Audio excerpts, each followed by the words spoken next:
जय हिंद दोस्तों। Micro online service आस्था में आप सभी का बहुत बहुत स्वागत है। दोस्तों, मैं राम पाटीदार आज मैं आपको बताने वाला हूँ यूजी और पीजी के बारे में। यूजी और पीजी का यहाँ पर एक राउंड वापस से आ चुका है। अब इस राउंड का नाम रहेगा पहले आओ और पहले पाओ। इसका मतलब होता है कि जिनका रजिस्ट्रेशन पहले से स्टार्ट हुआ है, जिनका रजिस्ट्रेशन पहले हुआ है, उनको पहली प्राथमिकता दी जाएगी। इसी के आधार पर ही यहाँ पर प्रवेश की पूरी जानकारी ली गई है। अब इसके बारे में थोड़ा सा समझने के लिए इसके ऊपर आप जैसे क्लिक करते हैं, इस प्रकार का इंटरफेस आपके सामने भी आएगा। थोड़ा सा समझ लीजिए इसके बारे में। समस्त प्रवेश पहले आओ पहले पाओ के आधार पर ही प्रदान किया जाएगा। यह सुविधा केवल रिक्त पदों के लिए ही होगी। रिक्त पदों की जानकारी विद्यार्थी के लॉगिन एवं महाविद्यालय के लॉगिन पर प्रदर्शित होगी। पंजीकृत विद्यार्थी संबंधित महाविद्यालय में सीधे प्रवेश शुल्क जमा कर फीस प्राप्त कर सकेंगे। मतलब यहाँ पर आपकी फीस जमा वगैरह कुछ करना हो तो आप सीधा कॉलेज जाकर के भी कर सकते हो। आगे बढ़ते हैं। विद्यार्थी जिस महाविद्यालय में प्रवेश चाहता है वहाँ सीट रिक्त होने पर सीधे महाविद्यालय में पहुँच करके प्रवेश प्राप्त कर सकेगा। ठीक है। प्रवेश के विषय में समस्त जानकारी समस्या हेतु संबंधित महाविद्यालय के हेल्प सेंटर से आप यहाँ पर पूरी जानकारी ले सकते हैं। नवीन पंजीकृत विद्यालय के केवल कॉलेज में पंजीकरण कर सकते हैं। संबंधित महाविद्यालय के हेल्प सेंटर वेरिफिकेशन के उपरांत शुल्क जमा कर सकते हैं। उसी दिन आपको प्रवेश प्राप्त कर सकेंगे।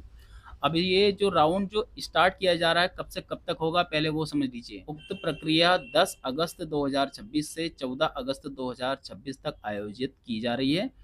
उक्त प्रक्रिया के अंतर्गत 14 अगस्त 2026 को शाम को 5 बजे तक प्रवेश शुल्क जमा कर सकेंगे। 14 तारीख के बाद में आप शाम को 5 बजे बाद में आपकी जो प्रवेश की जो प्रक्रिया रहती है पेमेंट वगैरह जमा करने की, वो आप यहाँ पर कर सकेंगे। उक्त समस्त प्रक्रिया ऑनलाइन प्रवेश पोर्टल के माध्यम से की जाएगी। 14 अगस्त 2026 को निर्धारित समय के बाद में प्रवेश मान्य नहीं होगा। ठीक है। चलिए इसकी जो रजिस्ट्रेशन की प्रक्रिया है वो हम समझ लेते हैं। सबसे पहले यहाँ पर देखेंगे इस प्रकार का इंटरफेस रहेगा। यहाँ पर अप्लाई नाउ इसके ऊपर आपको क्लिक करना रहेगा।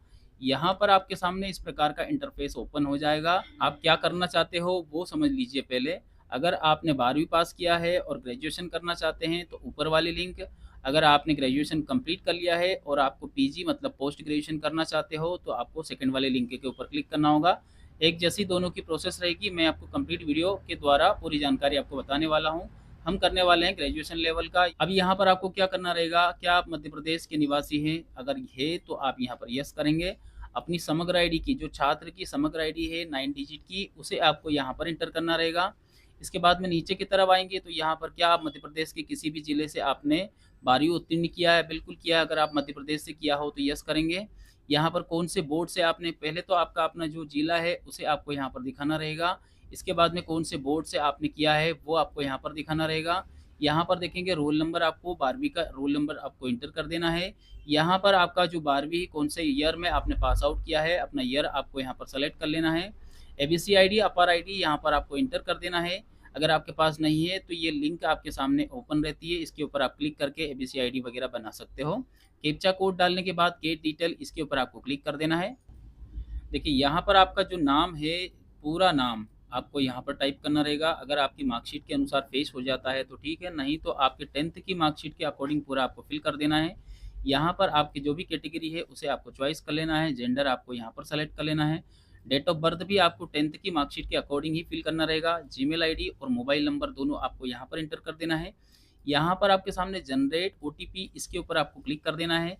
इसके बाद में एक ओटीपी आपके मोबाइल पर आएगा, उस ओटीपी को आप यहाँ पर इंटर करेंगे। आईडी और पासवर्ड आपका मोबाइल पर भेज दिया जाएगा। ध्यान रखिएगा, आईडी और पासवर्ड व्हाट्सएप पर आता है। ठीक है, मैसेज में भी आता है और व्हाट्सएप पर भी आपको मिल जाएगा। दोनों में से जहाँ पर भी आपकी सुविधा हो सके, जहाँ से आपको मिल जाए। इसके बाद में सीधा आपको लॉगिन करना रहेगा। देखिए लॉगिन करने के बाद में आपके सामने इस प्रकार का इंटरफेस ओपन हो जाएगा। यहाँ पर ये जितनी भी स्टेप आपके सामने दिख रही है सभी को आपको यहाँ पर फिलअप करना रहेगा। वन बाय वन सारी जानकारियों को फिलअप करेंगे। सबसे पहली जो जानकारी रहेगी वो रहेगी बेसिक डिटेल। बेसिक डिटेल की बात करें तो यहाँ पर आपका जो नाम रहता है, फर्स्ट नेम और पूरा नाम, ये आपके 10th की मार्कशीट के अकॉर्डिंग आपको यहाँ पर चेक करना रहेगा, फिल करना रहेगा। अब देखिए जो मदर्स नेम है वो भी आपको 10th की मार्कशीट के अकॉर्डिंग डालेंगे। यहाँ पर फादर्स नेम भी 10th की मार्कशीट के अकॉर्डिंग, और जन्म तारीख भी यहाँ पर 10th की मार्कशीट के अकॉर्डिंग ही डालना है। यहाँ पर जो भी आपका जेंडर है आप अपने अनुसार यहाँ पर सेलेक्ट करिएगा। जो भी आपका धर्म लगता है आप अपने अनुसार सेलेक्ट करिएगा। अब यहाँ पर आपकी जो जीमेल आईडी है इसे हम पहले वेरीफाई कर चुके हैं, मोबाइल नंबर भी हम पहले वेरीफाई कर चुके हैं। व्हाट्सअप नंबर की बात करें तो जो भी आपका व्हाट्सअप नंबर हो आप घर में से किसी का भी दे सकते हो, अपना खुद का भी दे सकते हो, कोई दिक्कत नहीं। अब बात करते हैं कि यहाँ पर एड्रेस की, एड्रेस में किस प्रकार से यहाँ पर आपका पूरा एड्रेस आपको फिलअप करना रहेगा। तहसील तालुका यहाँ पर डालेंगे, यहाँ पर आपका स्टेट, यहाँ पर डिस्ट्रिक्ट, यहाँ पर सिटी और यहाँ पर पिन कोड, ये सब आपके आधार कार्ड के अनुसार आपको फिलअप कर देना है। आपका परमानेंट एड्रेस और करेस्पॉन्डेंस एड्रेस दोनों एक जैसा है तो यहाँ पर इसके ऊपर टिक मार्क लगाएंगे, ये दोनों जानकारियाँ ऑटोमेटिकली फिल हो जाएगी। चलिए यहाँ पर देखेंगे अल्टरनेट कॉन्टैक्ट डिटेल की बात करें, वैकल्पिक संपर्क डिटेल, इसमें आप किसी का भी दे सकते हो, माता पिता अभिभावक भाई बहन किसी का भी आप यहाँ पर मोबाइल नंबर को दे सकते हो। इसके बाद में यहाँ पर आपको सेव एंड नेक्स्ट इसके ऊपर आपको क्लिक कर देना है। चलिए यहाँ पर देखेंगे एक स्टेप हमारी कंप्लीट हो चुकी है। अब बात करेंगे क्वालिफिकेशन की। क्वालिफिकेशन में यहाँ पर आपके सामने सारी जानकारियाँ, हमने 12th की जानकारी स्टार्टिंग में डाल चुके हैं। यहाँ पर हमारे पास जैसे हमने सप्लीमेंट्री लगाया था इसमें, लेकिन उसमें रिजेक्शन आया था, तो अब यहाँ पर हमारा रिजल्ट आ चुका है एप्लीकेंट का, तो यहाँ पर हमने इससे पास कर दिया है। आपका यहाँ पर एडिशनल सब्जेक्ट वगैरह कुछ हो तो आप यहाँ पर यस करें, अपना जो भी एडिशनल सब्जेक्ट है उसे दिखाएं, और कुछ नहीं है तो आप यहाँ पर नो करके आगे बढ़ जाइए। अब यहाँ पर आपने कौन सी एग्ज़ाम अभी तक आप पास होकर आए हो, ऑब्वियसली हम 12वीं पास होकर के आए हैं तो हमने यहाँ पर 12वीं सेलेक्ट किया। यहाँ पर आपका 12वीं में कौन सा सब्जेक्ट था वो सब्जेक्ट आपको यहाँ पर सेलेक्ट करना रहेगा। उस सब्जेक्ट को सेलेक्ट करने के बाद यहाँ पर आपका जो 12वीं में सह सब्जेक्ट थे, जैसे फिजिक्स केमिस्ट्री बायोलॉजी, जो भी आपके सह सब्जेक्ट थे वो आपको यहाँ पर सेलेक्ट करना रहेगा। यहाँ पर परसेंटेज, इसके बाद में यहाँ पर देखें कितने नंबर आए हैं, कितने में से आए हैं, यहाँ पर परसेंटेज ऑटोमेटिकली कैलकुलेट हो जाती है। यहाँ पर आपसे पूछा जाता है करियर की संभावना वगैरह, तो आप अपने अनुसार कुछ भी दिखा सकते हो। हमने स्टार्टअप दिखाया कि अभी हम स्टार्टअप कर रहे हैं और हम एजुकेशन सेक्शन में ही अभी पढ़ाई वगैरह कर रहे हैं, तो आप भी ऐसा कर सकते हो। लास्ट में यहाँ पर देखेंगे सेव एंड नेक्स्ट, इसके ऊपर आपको क्लिक कर देना है। चलिए अब बात करेंगे यहाँ पर रिजर्वेशन से संबंधित। तो रिजर्वेशन के लिए यहाँ पर देखेंगे आपके सामने अपर आईडी पहले से हम डाल चुके हैं। अगर आप मध्य प्रदेश के मूल निवासी है तो आप यहाँ पर यस करेंगे। अगर यस करते हैं तो फिर यहाँ पर आपका जो डोमिसाइल सर्टिफिकेट नंबर रहते हैं उसे आपको यहाँ पर इंटर करना रहेगा। यहाँ पर उसकी डेट, जो जारी डेट रहती है वो यहाँ पर इंटर करना रहेगा। जैसे दोनों जानकारियाँ एक साथ डालते हैं तो यहाँ पर आपका जो सर्टिफिकेट है वो कम्प्लीटली यहाँ पर अपलोड हो जाता है। अगर नहीं होता है तो फिर आप उस कंडीशन में मैनुअली अलग से भी यहाँ पर ब्राउज करके आप अलग से भी अपलोड कर सकते हो। यहाँ पर बात करेंगे माइनॉरिटीज़ के बारे में। अगर आप हिंदू को छोड़ करके किसी और धर्म से हो तो आप यहाँ पर यस करेंगे, और यस करते फिर उसका सर्टिफिकेट भी आपको देना पड़ता है। यहाँ पर बात करेंगे क्या आपके पास वोटर आईडी कार्ड है क्या, अगर हो तो आप यस करें, यस करेंगे तो उसका नंबर आपको देना पड़ेगा, नहीं तो आप नो करके भी आगे बढ़ सकते हो। देखिए अगर आपके पास बीपीएल कार्ड है तो आप यहाँ पर यस करेंगे, अदरवाइज आप यहाँ पर नो करके भी आगे बढ़ सकते हैं। क्या आवेदक के माता पिता केंद्र सरकार के सरकारी कर्मचारी, राष्ट्रीयकृत बैंक या फिर किसी भी संचालित व्यवसायी संस्था से कर्मचारी वगैरह हैं जो मध्य प्रदेश में हो, तो आप यहाँ पर यस करते हैं, नहीं तो आप नो करके छोड़ दीजिएगा। जो भी आपकी कैटेगरी है वो आपको यहाँ पर देखने को मिल जाएगी। अगर आपके पास एमपीटास की प्रोफाइल वगैरह कुछ हो तो आप यहाँ पर इंटर करेंगे, नहीं तो छोड़ सकते हो। फैमिली इनकम आपके इनकम सर्टिफिकेट से आपको मिल जाएगी, उसी में से आपको यहाँ पर एंटर कर देना है। जम्मू कश्मीर वगैरह से, लद्दाख से अगर आप माइग्रेट होकर के आए हो तो यस करें, और अगर आप यस करते हैं तो उसका सर्टिफिकेट आपको देना पड़ता है। 40% से ऊपर अगर आप विकलांगता में आते हो तो आप यहाँ पर यस करेंगे, यस करते हैं तो विकलांगता दिखाना पड़ेगा, सर्टिफिकेट भी बताना पड़ेगा, नहीं है तो नो कर दीजिए। यहाँ पर कोई संदर्भ में अगर आप आते हो इनमें से तो आपको यहाँ पर दिखाना पड़ेगा, और कुछ नहीं है तो आप यहाँ पर नन करके छोड़ दीजिएगा। एनसीसी की बात करें, अगर आपके पास एनसीसी जैसा कोई आपके पास सर्टिफिकेट वगैरह हो, सी प्रमाण पत्र हो या फिर कोई सा भी प्रमाण पत्र हो तो आप लगा सकते हो, नहीं हो तो आप नो करके छोड़ दीजिएगा। किसी भी प्रकार का कोई खेलकूद वगैरह कुछ आपने कभी भी हिस्सा लिया हो या फिर आपने पार्टिसिपेट किया हो, उसका सर्टिफिकेट वगैरह आपके पास हो तो आप यहाँ पर ब्राउज फाइल करके अपलोड भी कर सकते हो, और उसकी पूरी जानकारी आप दिखा सकते हो। उसका कुछ रिजर्वेशन आपको यहाँ पर मिलता है। चलिए नीचे की तरफ आएंगे। यहाँ पर अगर आपके माता पिता अगर गवर्नमेंट सर्वेंट है तो आप यहाँ पर पूरी जानकारी दिखाएंगे, नहीं है तो आप नो करके आगे बढ़ेंगे। अगर आपके माता पिता गवर्नमेंट सर्वेंट है तो यहाँ पर अनापत्ति प्रमाण पत्र आपको दिखाना पड़ेगा, मतलब गवर्नमेंट टीचर आपका होना चाहिए। जैसे गवर्नमेंट टीचर है तो उनके लिए रहता है ये अनापत्ति प्रमाण पत्र एक देना पड़ता है, और कुछ नहीं है तो छोड़ दीजिए। नीचे की तरफ आएंगे, यहाँ पर देखेंगे छात्रवृत्ति की डिटेल। छात्रवृत्ति में यहाँ पर देखिए जनरल में आप आते हैं तो यहाँ पर कोई योजना का लाभ नहीं है, तो इसके ऊपर आपको क्लिक कर देना है।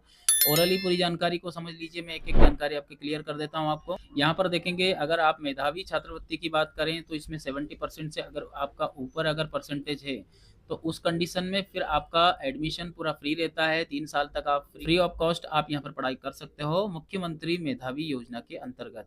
मुख्यमंत्री जन कल्याण योजना ये संबल कार्ड से चलता है, अगर आपके पास संबल कार्ड है तो आप लगाइएगा, नहीं है तो फिर इसे छोड़ दीजिएगा। मुख्यमंत्री बाल सेवा योजना ये होता है कोविड से प्रभावित अगर कोई भी है, अगर मान लो आपके माता-पिता किसी की अगर मृत्यु हो गई है, उनका प्रमाण पत्र वगैरह आपके पास हो तो लगा सकते हो। मुख्यमंत्री लाडली लक्ष्मी योजना अगर पहले से आपका कोई सर्टिफिकेट वगैरह बना हुआ है, जिसका आपके पास सर्टिफिकेशन वगैरह सब कंप्लीटेशन में हो, तो आप यहाँ पर उस योजना के अंतर्गत उसका पैसा आप यहाँ पर पढ़ाई के दौरान पैसा ले सकते हो। चलिए हमारे पास कुछ नहीं है तो यहाँ पर हमने ऊपर वाला ऑप्शन ही हम क्लिक करेंगे। जनरली हमने इसके ऊपर क्लिक किया, यहाँ पर देखेंगे कोई योजना का लाभ नहीं लेना। यहाँ पर सेव एंड नेक्स्ट करेंगे, पूरी जानकारी सेव हो जाएगी, ठीक है। चलिए अब डॉक्यूमेंट के बारे में समझ लीजिए। यहाँ पर आपका जो फोटोग्राफ और सिग्नेचर रहता है ये फुल एचडी में आपको लगाना रहेगा। 10 से लेकर के 5000 केबी तक आप अपना यहाँ पर फोटोग्राफ और सिग्नेचर को दोनों को अपलोड करेंगे फुल एचडी में, ठीक है ना। बिल्कुल ब्लर नहीं करना है, मार्कशीट पर होकर आएगा, मार्कशीट पर छप के आएगा। अब बात कर लेते हैं कि आपका बर्थ सर्टिफिकेट में आपको क्या लगाना है। आपके पास बर्थ सर्टिफिकेट हो तो लगा सकते हो, नहीं तो आप 10th की मार्कशीट ही लगाएंगे। यहाँ पर आपका 10th की मार्कशीट लगा दीजिए, कोई प्रॉब्लम नहीं, आपका जो वेरिफिकेशन है कंप्लीट होगा। अब बात आती है यहाँ पर नेम वेरिफिकेशन के लिए आपको यहाँ पर पूछा जाता है। नेम वेरिफिकेशन में हमेशा 10th की मार्कशीट से ही आपका नाम भी वेरिफिकेशन होगा और उसी से फादर नेम भी वेरिफिकेशन होगा, उसी से जन्म तारीख वेरिफिकेशन होती है। ध्यान रखिएगा 50 से लेकर के तो 200 केबी के बीच में आप यहाँ पर अपना 10th की मार्कशीट ही वापस से अपलोड कर दीजिएगा। यहाँ पर आता है एलिजिबिलिटी एग्जाम। एलिजिबिलिटी मतलब क्या पास होकर के आए हो, तो 12वीं पास होकर आए हो, 12वीं की मार्कशीट आपको यहाँ पर लगाना रहेगा। आप पीडीएफ में भी लगा सकते हो या फिर जेपीजी में भी लगा सकते हो, बस ध्यान रखिएगा 200 केबी से कम का होना चाहिए, ऊपर नहीं होना चाहिए। अब यहाँ पर पूछा गया है कि उसी मार्कशीट का जो बैक साइड रहता है उसको आपको यहाँ पर अपलोड करना रहेगा। बैक साइड मतलब मार्कशीट का बैक साइड। अभी इसी साल आपका रिजल्ट आया है तो उसी मार्कशीट को अपलोड कर दीजिए, क्योंकि बैक साइड कुछ होता नहीं है उसमें, ठीक है। कंप्लीट होने के बाद में यहाँ पर आप सेव एंड नेक्स्ट इसके ऊपर आप क्लिक करेंगे, सारी जानकारी यहाँ तक की आपकी सेव हो जाएगी। देखिए लास्ट फाइनल प्रोसेस रहेगी हमारी कॉलेज चॉइस फिलिंग, ठीक है ना। तो यहाँ पर आपका जो भी विषय है, जैसे बीए है, बीएससी हो, जो भी आपको करना है, आपको जो पढ़ना है वो आपको यहाँ पर देखने को मिल जाएगा। बीए है तो बीए करेंगे। यहाँ पर देखिए आपको कौन सी यूनिवर्सिटी से आप पढ़ना चाहते हो उस यूनिवर्सिटी को आपको यहाँ पर सेलेक्ट करना रहेगा। मान लीजिए जैसे हमारा बरकतुल्लाह यूनिवर्सिटी हमको पढ़ना है, यहाँ पर नेम ऑफ कॉलेज किस प्रकार का कॉलेज आपको लेना है, जैसे गवर्नमेंट लेना है, प्राइवेट लेना, हमको दोनों ही चलो लेना है। तो यहाँ पर आपका जो डिस्ट्रिक्ट के कौन से ज़िले में आपको पढ़ाई करना है उस ज़िले को यहाँ पर आपको सेलेक्ट करना रहेगा। एक बार आपको सर्च करना रहेगा। यहाँ पर देखिए सारे कॉलेजेस आपके सामने देखने को मिल जाएगा। यहाँ पर ब्रांच से लेकर के सब कुछ आपको देखने को मिल जाएगा। अब ब्रांच की बात कर लेते हैं तो यहाँ पर देखिए ये आपका ब्रांच रहता है। डिग्री कोर्स क्या है ये आपको यहाँ पर मिलेगा, कॉलेज का नाम यहाँ पर मिलेगा, प्राइवेट है या फिर गवर्नमेंट है जो भी हो। ब्रांच की बात करें तो ब्रांच आपको यहाँ पर देखने को मिल जाएगा। जो भी आपकी ब्रांच जिससे भी आपको पढ़ाई करना है, जो आप अभी यहाँ पर ले रहे हो, आपका यहाँ पर जो सब्जेक्ट स्टार्टिंग में आप ले रहे हो आपका मेजर सब्जेक्ट हो जाता है। देखिए जिस एप्लीकेंट ने यहाँ पर हमारे पास कंप्लीट किया है उनका है हिंदी लिटरेचर से उन्होंने कंप्लीट करवाया, तो उनका जो मेजर सब्जेक्ट है वो हिंदी लिटरेचर हो जाएगा। माइनर सब्जेक्ट और जो बाकी के रहेंगे वो जब फीस जमा करेंगे तब आएगा, ठीक है ना। तो यहाँ पर हमारा यहाँ पर कॉलेज टाइप, कॉलेज कौन सा है, क्या है, आपकी डिग्री क्या है। मोड की बात करें तो रेगुलर हो गया, यहाँ पर आपका कोर्स हो गया, यहाँ पर आपका जो है कौन से जिले से आप पढ़ाई कर रहे हो, फाइनली आपको यहाँ पर सबमिट कर देना है। ऐसा आपको यहाँ पर आपके कॉलेजेस आप ले सकते हो, ठीक है। कम से कम 9 से 10 कॉलेज तक आप यहाँ पर सेलेक्ट कर सकते हो। जिस एप्लीकेंट का हम भर रहे हैं उनका एक ही कॉलेज हमको भरना है, ठीक है। इस प्रकार से आप सबमिट करेंगे। देखिए जैसे आप वहाँ पर सेव करते हैं, सेव करने के बाद में यहाँ पर कंफर्मेशन आपसे पूछा जाता है। यहाँ पर जनरेट ओटीपी, एक ओटीपी आपके मोबाइल पर जाएगा। कैसे जाएगा समझ लीजिए। देखिए फॉर्म वेरीफाई होने के बाद में आपके सामने इस प्रकार से आएगा। आपका जो पेमेंट है वो इस प्रकार से सक्सेस दिखेगा। कौन से आपका यहाँ पर कौन सा हेल्प सेंटर मिला है, हेल्प सेंटर का नाम मिल जाएगा, कौन इसे वेरीफाई करेगा उनका नाम यहाँ पर देखने को मिल जाएगा। अभी आपका जो फॉर्म है वो वेरीफाई नहीं हुआ है तो यहाँ पर नॉट वेरीफाई इस प्रकार से देखने को मिलेगा। ये सारी स्टेप आपके सामने फुलफिल होकर के देखने को मिल जाएगा ग्रीन में, ठीक है ना। इस प्रकार से पूरी जानकारी आ जाएगी। तो चलिए दोस्तों आज के लिए इतना ही। वीडियो अच्छा लगे तो एक लाइक करके चैनल को सब्सक्राइब करें, वीडियो को लाइक करें। धन्यवाद आप सभी का वीडियो देखने के लिए। आपका दिन शुभ रहे। जय हिंद।